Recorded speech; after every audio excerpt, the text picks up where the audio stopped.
અકરુ ગામમાં મારો જન્મ થયો. ખેડૂતનો દીકરો છું, પણ ભણવા માટે ધોળકા અમદાવાદ જવાનું થયું અને સેન્ટ ઝેવિયર્સ કોલેજમાં સૌરાષ્ટ્રની રસધાર મેઘાણીભાઈની જાણીતી કૃતિ મને ભણવામાં આવી. એ વાંચ્યા પછી મને થયું કે આપણે મેઘાણીભાઈ જે કામ કર્યું ને એવું કામ આપણે કરીએ. આપણે ગામડામાંથી આવીએ છીએ, તળપદી બોલી ભાષા શબ્દો આપણને ખબર છે, ગામડાના પ્રસંગો પણ આપણે જાણીએ છીએ, તો મેઘાણીભાઈ જેવું કામ કેમ ના કરવું.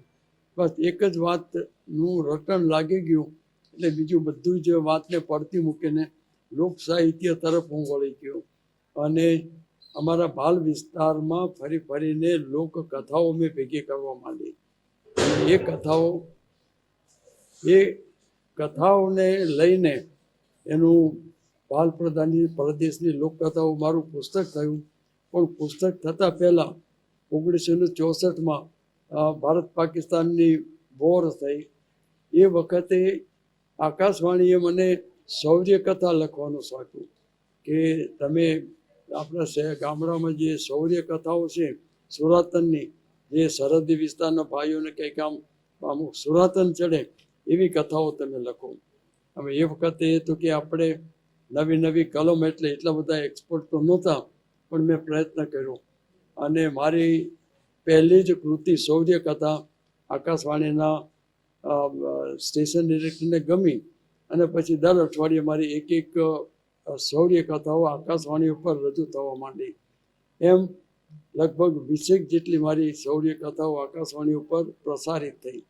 એટલે બીજા લેખકો કે સાહિત્યકારો જે છે ને એમની કથાઓ કે વાર્તાઓ લખાય, છાપાઓમાં કે મેગેઝિનમાં છપાય અને પછી પુસ્તકમાં જાય. મારે તો અવળું થયું કે મારી લોકકથાઓ આકાશવાણી ઉપરથી પ્રસારિત થઈ અને પછી પુસ્તકમાં આવી. અને મજાની વાત એ છે કે 20 કથાઓનો એક સંગ્રહ થયો. મારા મિત્ર ખોડીદાસ પરમારે એના સરસ તળપદી શૈલીના ચિત્રો કરી આપ્યા અને પહેલું પુસ્તક મરદ કસુંબલ રંગ ચડે 1968માં પહેલું પુસ્તક મારું પ્રગટ થયું.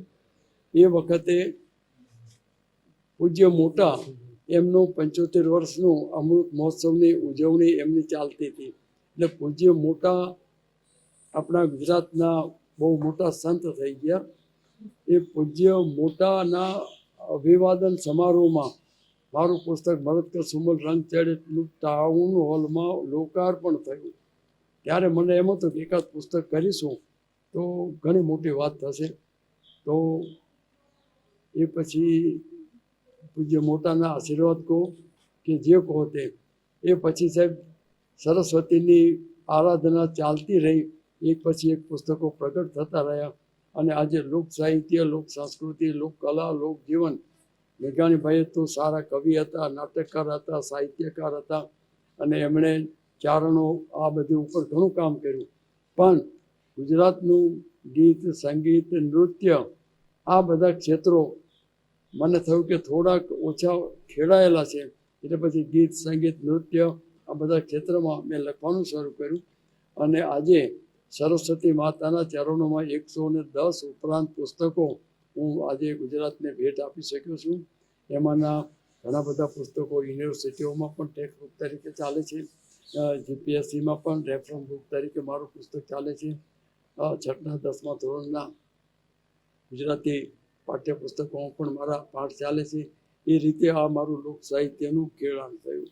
પુસ્તકો અને લોક સાહિત્યનું કામ કરતાં કરતાં મેં ગુજરાત લોકકલા ફાઉન્ડેશનના કલાકારોને માટે કામ કરવા માટે, કારણ કે પશ્ચિમની સંસ્કૃતિના આક્રમણને કારણે આજે અમારા કલાકારો રાતા આંવડે રોઈ રહ્યા હતા.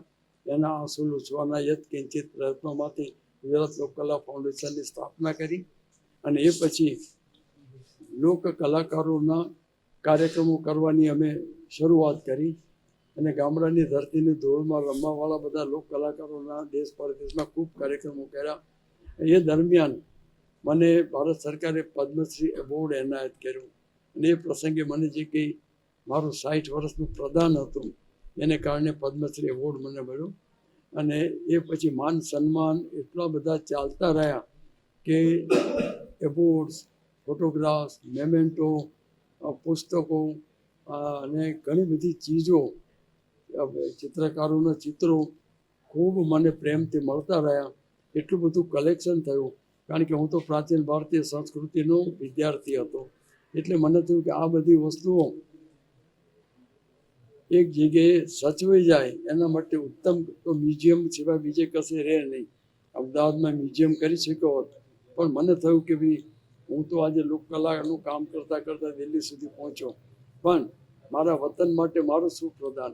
એટલે મને થયું કે મ્યુઝિયમ અમદાવાદમાં નથી કરવું, પણ મ્યુઝિયમ મારા વતન આકરું ગામમાં કરું ને તો આકરું ગામમાં આવનારી નવી પેઢીઓને મેં જે કંઈ કામ કર્યું છે એમાંથી એને કંઈક નવી પ્રેરણા મળે, લોક સાહિત્ય, લોક સંસ્કૃતિ, લોકકલાને જાળવવા માટેનું એને કંઈક ઉત્સાહ જાગે, એને નવી પેઢી એને સાચવવા માટે પ્રવૃત્ત થાય, એવી ભાવનાથી મેં મારા વતનને આ મ્યુઝિયમ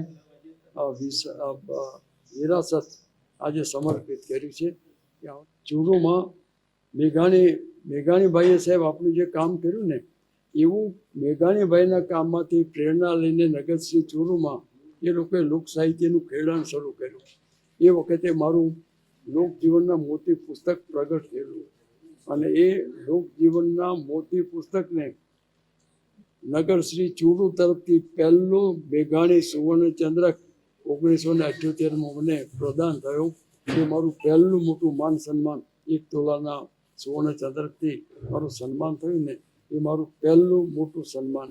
એ પછી તો અનેક ચંદ્રકો સોનાના ને બધા ઘણી જાતના મળ્યા, પણ પહેલું હું એને યાદ રાખું છું. સુબોધકુમાર અગ્રવાલ કરીને એના આયોજક હતા, અને અમદાવાદમાં આવ્યા, અને અમદાવાદમાં આવીને ટાઉન હોલમાં એમણે મારું સન્માન જાહેરમાં કર્યું. આખરુમાં જન્મ્યો એટલે મને થયું કે હું લોક સાહિત્યનું કામ કરું છું તો પહેલાં તો મારા ગામના પાત્રોનું મારે આલેખન કરવું. એટલે આપણા કસબીઓ નામનું 3 ભાગમાં મારા પુસ્તકો છે. એમાં અમારા આખરું ગામના રબારી, ભરવાડ, વાળંદ, બ્રાહ્મણ, આ બધા બજાણિયા, આ બધી જાતિઓના રેખાચિત્રો મેં કર્યા છે. એમાં એક રેખાચિત્ર અમારા ઢોલેનું આખરું ગામના પાદરમાં, ઉગમના પાદરમાં એમનું આજે ઘર છે. એ અમરાભાઈનું મેં રેખાચિત્ર એમાં તૈયાર કર્યું આપણા કસબીઓમાં, અને એને કારણે 6થા ધોરણમાં એ અમરાભાઈનો પાઠ 6થા ધોરણની ટેક્સ્ટ બુકમાં આવ્યો. એટલે આખા ગુજરાતના બાળકો 5 વર્ષ સુધી અમરાભાઈ ઢોલેને ભણ્યા. એટલું જ નહીં, પણ અમરાભાઈની પ્રસિદ્ધિ એટલી બધી થઈ ગઈ કે શાળા કોલેજના વિદ્યાર્થીઓ, દીકરા દીકરીઓ અમરાભાઈનો ઢોલ સાંભળવા માટે આખરુમાં આવતા અને અમરાભાઈને મળતા અને એનો ઢોલ સાંભળતા. એ પછી એથી વિશેષ પેલેસ ઓન વ્હીલ્સ, જે મહારાજાઓના સલૂનોની ટ્રેન ઇન્ડિયામાં ફરવા નીકળે ને, ત્યારે અમરાભાઈને, સોમાભાઈને આ બધાને પેલેસ ઓન વ્હીલ્સમાં ફરવા માટે લઈ ગયા.